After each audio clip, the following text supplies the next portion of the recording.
Good evening to all of you.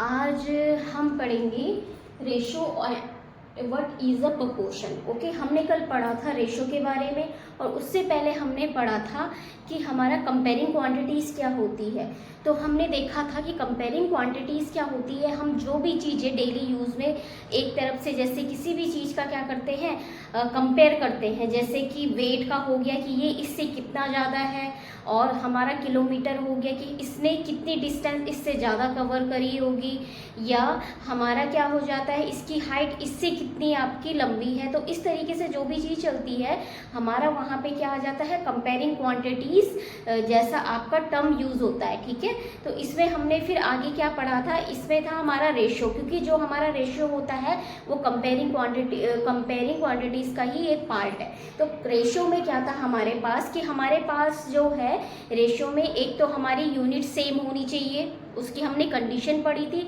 दूसरा हमने ये पढ़ा था उसमें कि जब भी हम रेशो का क्या करते हैं, कंपैरिजन करते हैं, तो रेशो में क्या हो जाता है हमारे पास एक टू क्वांटिटीज़ होती है जिसे हम डिवीज़न के रूप में हम क्या करते हैं, प्रेजेंट करते हैं। ठीक है, तीसरा हमने इसमें पढ़ा था कि इसे किस तरीके से रिप्रेजेंट किया जाता है, डॉट के रूप में, डबल डॉट, इस तरीके से डबल डॉट में प्रेजेंट किया जाता है और इसे क्या कहा जाता है, इज टू कहा जाता है। ठीक है, इज टू। तो हमने क्या पढ़ा था, 3:5, इस तरीके से ये करा था 3:5। ठीक है, और हमने इसमें एक और चीज़ पढ़ी थी कि जैसे रेशनल नंबर्स में हम P/Q के रूप में हम क्या करते हैं, उसे रिप्रेजेंट करते हैं, तो वहाँ पे डिनोमिनेटर न्यूमिनेटर वाला पार्ट उसे कहा जाता है। लेकिन इसमें क्या कहा जाता है, इसमें कहा जाता है जो आपका न्यूमिनेटर वाला पार्ट है उसे एंटीसीडेंट कहा जाता है, और जो आपका न्यूमिनेटर वाला पार्ट है उसे कॉन्सिक्वेंट कहा जाता है। ठीक है, इसमें क्या है आपका अपर वाला पार्ट, क्या है अपर वाला पार्ट, जैसे मेरे पास ये है 3/5, तो मैं इसे कैसे रिप्रेजेंट करूंगी, इस तरीके से। तो मेरे पास जो ये क्या है, ये न्यूमिनेटर है। ठीक है, ये क्या है, न्यूमिनेटर, और ये क्या है, डिनोमिनेटर। तो ये हमारे पास क्या हो जाएगा, एंटीसीडेंट। ठीक है, ये वाला पार्ट हमारे पास क्या हो जाएगा, एंटीसीडेंट हो जाएगा, और ये वाला पार्ट हमारे पास कॉन्सिक्वेंट कहलाएगा, डिनोमिनेटर वाला पार्ट। ये हमारा रेशियो में रिप्रेजेंट था, और रेशियो हमने कल सॉल्व करा था उसका एक क्वेश्चन कि कैसे रिप्रेजेंट करते हैं। तो उसी से रिलेटेड हमारे पास अब क्या है, प्रोपोर्शन होता है।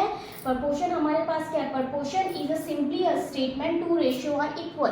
प्रोपोर्शन हमारे पास क्या होता है, एक स्टेटमेंट है जो आपके दो, जिसमें क्या होते हैं, टू रेशियोज क्या होते हैं, इक्वल होते हैं। और हमने रेशियो यही पढ़ा था, A:B, C:B, और इसमें ये दोनों इक्वल है। सपोज दैट मैं आपके पास एक क्वेश्चन ले लेती हूँ। क्वेश्चन है मेरे पास 4:20 = 1:5, इस तरीके से मेरे पास एक क्वेश्चन है। ठीक है, अब मुझे ये रिप्रेजेंट करना है कि ये क्या है, इक्वल है। तो हम क्या करेंगे, 4/20 को हम इस तरीके से लिख सकते हैं, और 1/5 ऐसे ही रहेगा। इसे हम आगे देखते हैं, तो इसे हम जब सिंपलेस्ट फॉर्म में करेंगे तो सिंपलेस्ट फॉर्म में हमारे पास क्या आ जाएगा, ये कैंसिल होके 4 × 1 = 4, 4 × 5 = 20। तो ये हमारे पास कितना आ गया, 1/5/1/5, इस तरीके से हमारे पास ये आ गया है। ओके, नेक्स्ट हमारे पास है व्हाट इज अ परसेंटेज। हमने प्रोपोर्शन के बारे में पढ़ दिया है कि प्रोपोर्शन क्या होता है। ठीक है, वो हमारा दो रेशियोज को क्या करता है, इक्वल पार्ट्स में आपका रिप्रेजेंट करता है। मतलब proportion is simply a statement two ratio are equal. अच्छा, नेक्स्ट है हमारे पास व्हाट इज परसेंटेज। परसेंटेज क्या होता है, अब हम यहाँ पे आते हैं। तो परसेंटेज हम ध्यान से देखिए, इसमें क्या, परसेंटेज इज अ नंबर और ratio expressed as a fraction of 100। Percentage क्या होता है, एक ऐसा नंबर है जिस, और एक ऐसा रेशियो है। ठीक है, रेशियो मीन्स हमें इसे कैसे आप रिप्रेजेंट कर सकते हो, कॉन्सिक्वेंट एंड किसमें रिप्रेजेंट कर सकते, एंटीसीडेंट एंड कॉन्सिक्वेंट में हम क्या कर सकते हैं, रिप्रेजेंट कर सकते हैं रेशियो को।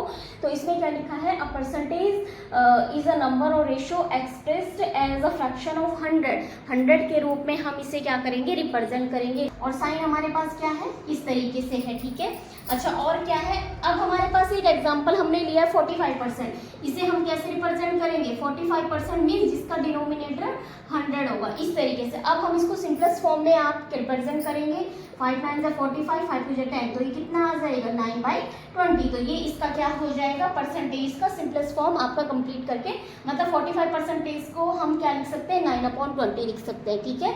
अच्छा, उसके बाद percentage value is the numerator value of a fraction when the denominator has 100।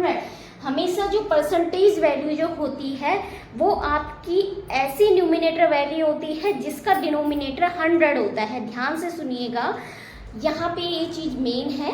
Percentage आपका क्या होता है, परसेंटेज एक ऐसी न्यूमिनेटर वैल्यू होती है, परसेंटेज एक ऐसी न्यूमिनेटर वैल्यू होती है जिसका डिनोमिनेटर क्या होता है, 100 होता है, ठीक है।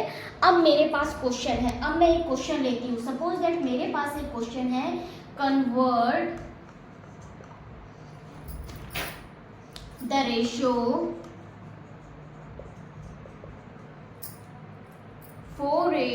4:5 टू परसेंटेज, ठीक है। मुझे क्या करना है, इसे क्या करना है, रेशियो को परसेंटेज में क्या करना है, रिप्रेजेंट करना है। तो मेरे पास क्या आ जाएगा, मैंने क्या बोला कि आपका परसेंटेज एक ऐसी वैल्यू होती है जिसका क्या होता है, एक ऐसी न्यूमिनेटर वैल्यू होती है जिसका डिनोमिनेटर 100 होता है, एक ऐसी न्यूमिनेटर वैल्यू जिसका डिनोमिनेटर 100।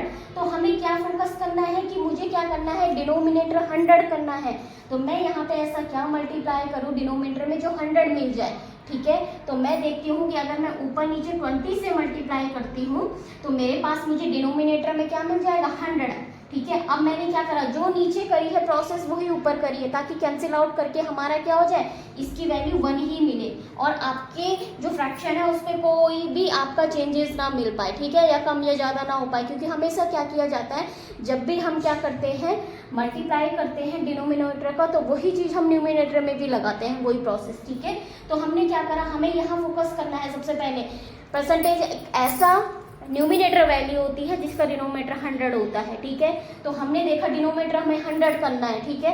तो अब हमारे पास क्या आ गया, इसको हम देखेंगे 5 2 10 100, अब ये आया 4 2 8 80, कितना आ गया ये 80, ठीक है। तो हमारे पास क्या है, इसकी जो वैल्यू आई है वो आई है हमारे पास 80%, ठीक है। क्योंकि हमारे पास मैंने बोला था परसेंटेज एक ऐसा न्यूमिनेटर वैल्यू है जिसका डिनोमिनेटर 100 होता है। तो न्यूमिनेटर वैल्यू 80 है और इसका जो डिनोमिनेटर वाला पार्ट है वो 100 है। वैसे तो हमें सॉल्व करवाया जाता है कि हम 4/5 को अगर हम इसको परसेंटेज में लिखे तो कैसे लिखेंगे, 4/5 × 100 ऐसे बता दिया जाता है। वैसे जो हमारा कॉन्सेप्ट होता है वो इस तरीके से बता दिया जाता है कि आपको क्या करना है, × 100 करना है। लेकिन करना क्यों है 100, उसमें क्या ऐसी प्रोसेस लगेगी, तो वो सारी चीज़ें मैंने आपको यहाँ पे बता दी है कि परसेंटेज की डेफिनेशन क्या होती है, उसके अकॉर्डिंग हमको आंसर निकालते हैं, ठीक है। तो अब हम इसको भी देखते हैं, तो ये कितना हो जाएगा, 5 2 10 20 एट 4 × 20 80%, ठीक है। तो वैसे तो इसका आंसर 80% ऐसे भी आ जाएगा × 100 करके, लेकिन × 100 किया क्यों जाता है, तो वही चीज़ मैं आपको यहाँ पे समझा रही हूँ कि परसेंटेज एक ऐसी न्यूमिनेटर वैल्यू होती है जिसका डिनोमिनेटर 100 होता है। तो आज हमने जो पढ़ा वो था हमारे पास व्हाट इज़ प्रपोर्शन के बारे में पढ़ा, दूसरा पढ़ा हमने व्हाट इज़ परसेंटेज क्या होता है, ठीक है। तो ये दो चीज़ें आज के क्लास में हमने करी है। तो आज की क्लास हम यहीं पे क्लोज करते हैं। Thank you so much.